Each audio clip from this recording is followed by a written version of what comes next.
अगली सुबह दुआ ने हल्का गुलाबी सूट पहना, दुपट्टा कंधे पर लहराता हुआ, बालों को सादा सा पोनीटेल बनाया और आईने में खुद को देखकर एक गहरी सांस ली। आज पहली बार वो असफियार के साथ बाहर जा रही थी। दिल में एक अजीब सी घबराहट थी, जैसे कोई तितली पंख फड़फड़ा रही हो। नीचे आंगन में काली मर्सिडीज खड़ी थी, धूप में चमकती हुई। असफियार कार के पास खड़ा था, सफेद पट शर्ट के बटन खुले हुए, आस्तीनें मुड़ी हुई, कलाई पर चमचमाती घड़ी। उसे देखते ही उसने हल्के से मुस्कुराते हुए दरवाजा खोला। चलें, मिस दुआ।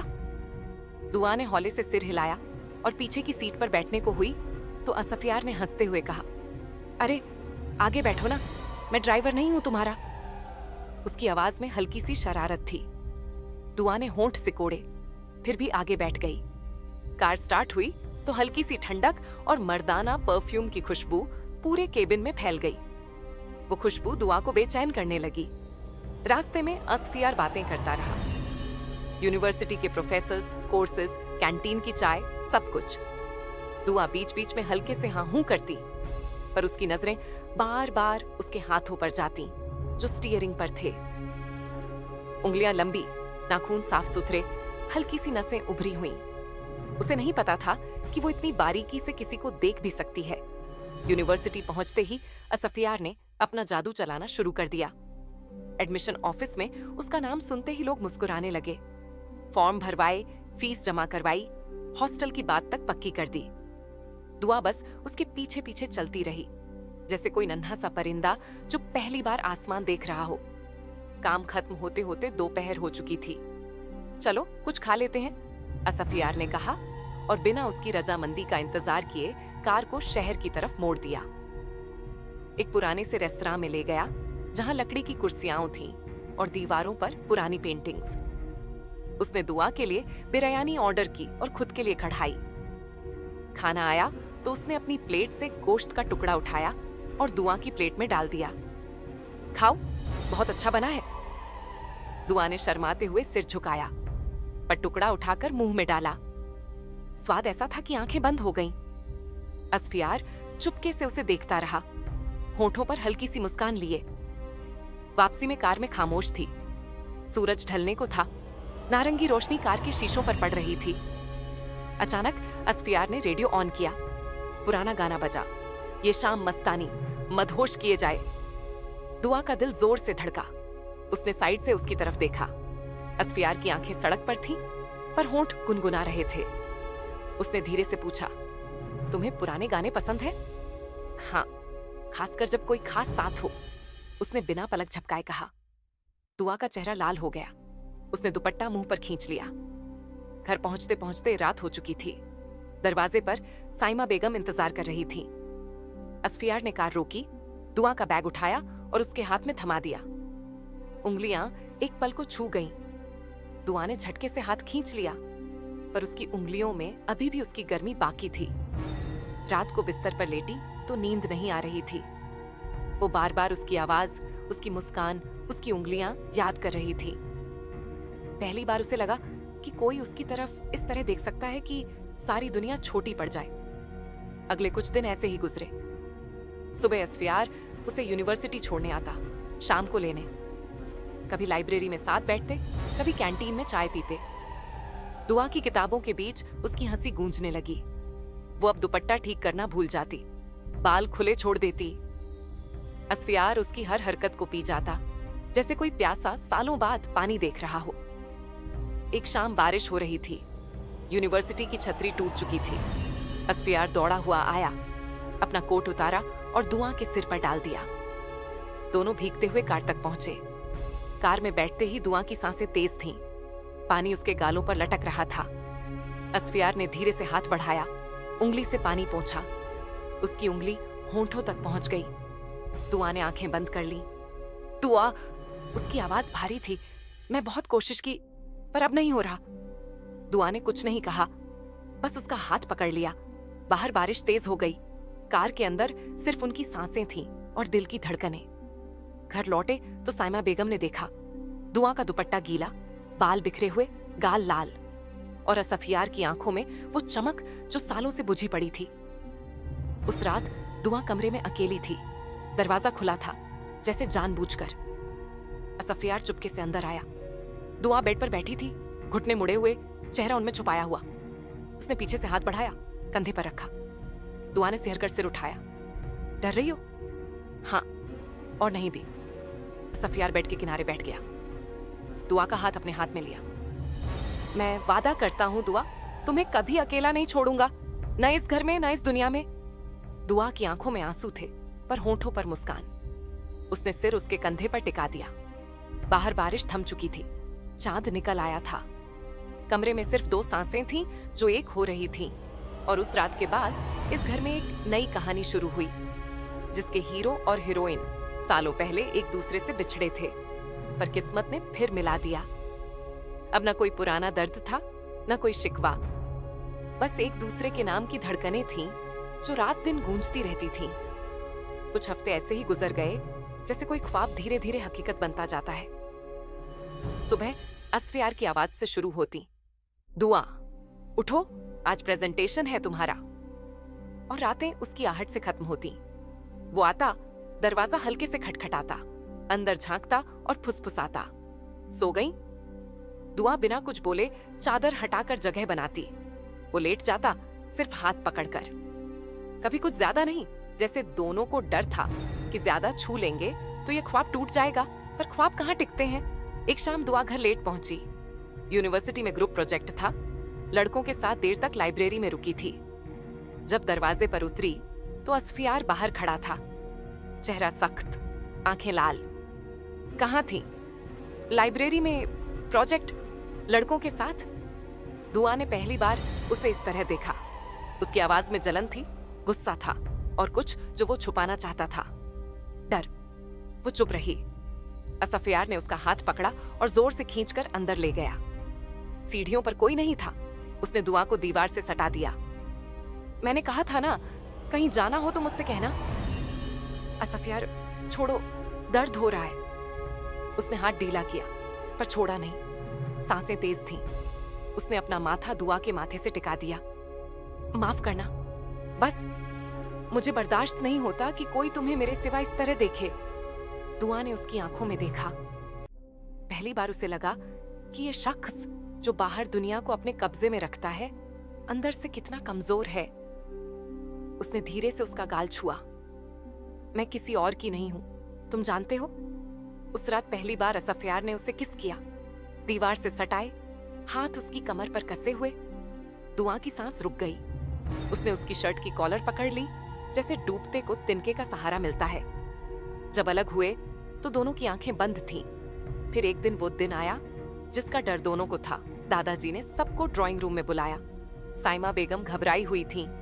दुआ को कुछ समझ नहीं आ रहा था। दादाजी ने असफियार की तरफ देखा, फिर दुआ की तरफ। मैंने रिश्ता पक्का कर दिया है, असफियार की शादी तय हो गई है। लड़की बहुत अच्छे घर की है। कमरे में सन्नाटा छा गया। दुआ को लगा कोई जमीन के अंदर धंस गई हो।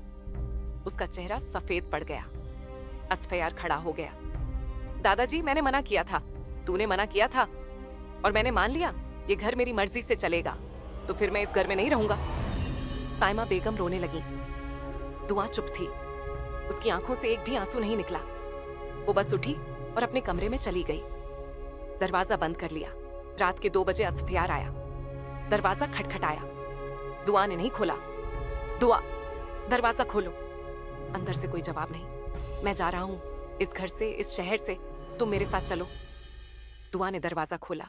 आंखें सूजी हुई थीं, पर चेहरा पत्थर। कहाँ जाओगे? तुम्हारा बिजनेस, तुम्हारा सब कुछ यहीं है, तुम मेरे सब कुछ हो। दुआ ने सिर झुका लिया। और अम्मी, मैं उन्हें छोड़कर कैसे चली जाऊं? असफियार चुप हो गया। पहली बार उसका कोई जवाब नहीं था। सुबह हुई। दुआ ने अपना छोटा सा बैग पैक किया। साइमा बेगम को कुछ नहीं बताया, बस एक चिट्ठी लिखी। अम्मी, मुझे माफ करना, मैं जहां भी रहूंगी खुश रहूंगी। आप खुद को अकेला मत समझना। असफियार ने कार स्टार्ट की। दुआ आगे बैठी। दोनों ने पीछे मुड़कर नहीं देखा। शहर पीछे छूटता गया। दुआ की आंखों में आंसू थे, पर होठों पर हल्की सी मुस्कान। कहाँ जा रहे हैं हम? जहां कोई हमें जज न करे, जहां सिर्फ तुम और मैं हो। कार हाईवे पर दौड़ने लगी। सूरज उग रहा था। नारंगी रोशनी दुआ के चेहरे पर पड़ रही थी। उसने खिड़की से हाथ बाहर निकाला। हवा उसके बाल उड़ा रही थी। पहली बार उसे लगा कि वो सच में आजाद है। पीछे छूट गया वो घर, वो रिवाज, वो कायदे कानून। आगे था सिर्फ एक शख्स जिसने दुनिया छोड़ दी, सिर्फ उसके लिए, और दुआ ने आंखें बंद कर ली। अब कोई डर नहीं था, बस एक नाम था जो उसके दिल में धड़क रहा था, असफयार। हर धड़कन में, हर सांस में। हमेशा हमेशा के लिए कार हाईवे पर दौड़ रही थी। सुबह के 7 बज चुके थे। दोनों ने रात भर सोए नहीं थे। दुआ की आंखें लाल थीं, पर चेहरे पर एक अजीब सी शांति थी, जैसे तूफान के बाद समंदर चुप हो जाता है। असफयार एक हाथ से स्टीयरिंग पकड़े था, दूसरा हाथ दुआ के हाथ पर। उंगलियां आपस में गूंथी हुई थीं। कभी कभी वो हल्के से दबाता, जैसे पूछ रहा हो, अभी भी मेरे साथ हो ना? दुआ ने सिर उसकी तरफ घुमाया। रुक जाओ ना, थोड़ी देर। असफयार ने कार साइड की ओर रोकी। एक ढाबा था जहां ट्रक खड़े थे। चाय की खुशबू हवा में घुली हुई थी। दोनों उतरे। दुआ ने दुपट्टा ठीक किया, पर अब पहले जैसी शर्म नहीं थी। वो चल रही थी जैसे ये उसका अपना घर हो। ढाबे पर लकड़ी की बेंच थी। असफयार ने 2 कुल्हड़ मंगवाए। दुआ ने कुल्हड़ हाथ में लिया और धीरे धीरे पीने लगी। पता है, मैंने कभी सोचा भी नहीं था कि मैं घर छोड़कर भागूंगी। असफयार चुप था, पर अब लगता है ये भागना नहीं था, ये लौटना था अपने पास। असफयार ने कुल्हड़ रखा और उसका हाथ फिर से पकड़ लिया। मैंने बहुत गलतियां की हैं दुआ, बहुत लोगों को दुख दिया, बिजनेस के लिए, नाम के लिए, पावर के लिए, पर तुम्हें दुख नहीं दूंगा, ये मेरा वादा है। दुआ ने मुस्कुराने की कोशिश की। मुझे तुम पर शक नहीं है, मुझे खुद पर शक है कि मैं तुम्हारे लायक हूं भी या नहीं। असफयार ने उसका चेहरा अपने हाथों में लिया। तुम मेरे लायक नहीं हो, तुम मेरे से कहीं ऊपर हो। मैं तो बस तुम्हें अपना बनाने की जुर्रत कर रहा हूं। फिर दोनों चुप हो गए। चाय पी, थोड़ी देर वहां बैठे रहे, फिर कार में बैठे और चल पड़े। असफयार ने कहा, हम कराची जा रहे हैं, वहां मेरा एक फ्लैट है, कोई नहीं जानता। फिर वहां से आगे का सोचेंगे, शायद विदेश चले जाइए, जहां कोई हमें ना जानता हो। दुआ ने सिर हिलाया। जहां तुम, वहीं मैं। कराची पहुंचते पहुंचते रात हो गई। सी व्यू का फ्लैट था, ऊंची बिल्डिंग, 16वीं मंजिल। लिफ्ट में दोनों चुप थे। दरवाजा खुला तो अंदर अंधेरा था। असफयार ने लाइट जलाई। फ्लैट साफ सुथरा था, पर बेजान, जैसे सालों से कोई रहा नहीं हो। दुआ ने जूते उतारे, नंगे पांव फर्श पर चली। बड़ी बड़ी खिड़कियां थीं, बाहर समंदर दिख रहा था। वो खिड़की के पास खड़ी हो गई। कितना खूबसूरत है ना। असफयार पीछे से आया, उसकी कमर में हाथ डाले, ठोड़ी उसके कंधे पर रखी। तुम्हारे सामने कुछ भी खूबसूरत नहीं लगता। दुआ ने पीछे मुड़कर देखा। उसकी आंखों में पानी था। मुझे डर लग रहा है असफयार, कि कहीं ये सब सपना ना हो, कहीं सुबह उठूं और तुम ना मिलो। असफयार ने उसे गोद में उठा लिया। पहली बार। दुआ ने हल्का सा चीखा, फिर उसके गले में बाहें डाल ली। अब कभी अलग नहीं होंगे, कभी नहीं। वो उसे बेडरूम में ले गया, धीरे से बेड पर लिटाया, लाइट बंद कर दी। सिर्फ बाहर का चांद का उजाला कमरे में आ रहा था। दुआ की सांसें तेज थीं। असफयार उसके पास लेटा, उसका माथा चूमा, आंखें चूमी, गाल चूमे, फिर होंठ, धीरे धीरे, जैसे कोई कीमती चीज को छू रहा हो। दुआ ने आंखें बंद कर ली। उस रात दोनों एक दूसरे के हो गए, पूरी तरह, बिना किसी डर के, बिना किसी शर्म के। सिर्फ प्यार था, सिर्फ समर्पण था। सुबह जब दुआ की आंख खुली तो असफयार उसे देख रहा था, बाल बिखरे हुए, आंखें नम। सपना नहीं था ना? नहीं, हकीकत है, हमारी हकीकत। फिर दोनों उठे। असफयार ने किचन में जाकर कॉफी बनाई। दुआ बालकनी में खड़ी समंदर देख रही थी। हवा उसके बाल उड़ा रही थी। उसने पीछे से आकर उसे गले लगाया। शादी कर लेंगे, जल्दी, कोर्ट में, फिर निकाह भी, जैसा तुम चाहो। दुआ ने सिर हिलाया। मुझे सिर्फ तुम चाहिए, बाकी सब बाद में। कुछ दिन ऐसे ही गुजरे। दोनों ने दुनिया से खुद को छुपा रखा था। फोन बंद, कोई सोशल मीडिया नहीं, बस एक दूसरे के साथ। सुबह समंदर किनारे टहलते, शाम को बालकनी में बैठकर चाय पीते, रात को एक दूसरे में खो जाते। पर दुनिया कहाँ चुप रहती है। एक दिन असफयार का फोन बज उठा। उसने नहीं उठाया, फिर बार बार बजा। आखिरकार उसने उठा लिया। दूसरी तरफ से दादाजी की आवाज आई, कमजोर, टूटी हुई, असफयार, तेरी दादी वो चली गई। असफियार का हाथ कांप गया। फोन फिसला। दुआ ने देखा, उसके चेहरे का रंग उड़ गया। क्या हुआ?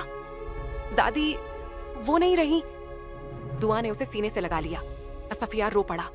पहली बार दुआ ने उसे रोते देखा। वो मर्द जो दुनिया के सामने कभी नहीं झुका, अपने प्यार की बाहों में बच्चे की तरह रो रहा था। 2 दिन बाद दोनों वापस शहर लौटे। दादी की 13वीं थी। घर में मातम था। दादाजी बिस्तर पर थे, बीमार, जैसे जीते जी मर गए हों। असफियार को देखते ही उन्होंने हाथ बढ़ाया। असफियार उनके पास बैठ गया। दुआ दूर खड़ी थी।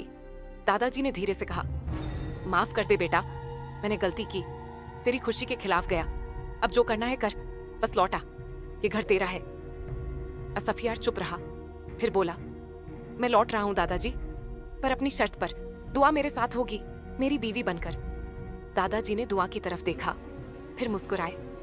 वो तो पहले से ही इस घर की बहू है। मैं अंधा था जो देख नहीं पाया। उस दिन के बाद सब बदल गया। घर में फिर से रौनक लौट आई। साइमा बेगम खुश थीं। दुआ को अब कोई कुछ नहीं कहता था। वो खुलकर हंसती, घूमती, असफियार का हाथ पकड़कर पूरे घर में घूमती। शादी सादे से हुई, सिर्फ घर वाले। कोर्ट मैरिज, फिर निकाह। दुआ ने लाल जोड़े में ऐसा लग रही थी जैसे कोई परी उतर आई हो। असफियार की आंखें उससे हटती ही नहीं थीं। रात को जब दोनों कमरे में आए तो दुआ ने दरवाजा बंद किया, पहली बार खुद से। असफियार ने उसे गोद में उठाया और बेड पर लिटाया। अब तुम मेरी हो, पूरी तरह, कानूनी तौर पर भी। दुआ ने हंसते हुए कहा, मैं तो पहले दिन से तुम्हारी थी। जब तुम मेरे लैपटॉप के पास बैठे थे और मैं डर के मारे दुपट्टा ढूंढ रही थी। दोनों हंसे, फिर चुप हो गए। उस रात फिर वही चांद था, वही रोशनी, पर अब कोई डर नहीं था, कोई छुपाना नहीं था। बस एक दूसरे के नाम की धड़कनें थीं। और बाहर घर के आंगन में पुराना बरगद का पेड़ खड़ा था, जिसके नीचे कभी दुआ के पापा को निकाल दिया गया था। अब उसी पेड़ के नीचे दुआ और असफियार बैठे थे, हाथ में हाथ डाले, और ऊपर आसमान में चांद मुस्कुरा रहा था, जैसे कह रहा हो, देखा, आखिर में प्यार ही जीतता है। बस थोड़ा इंतजार करना पड़ता है, बहुत थोड़ा सा।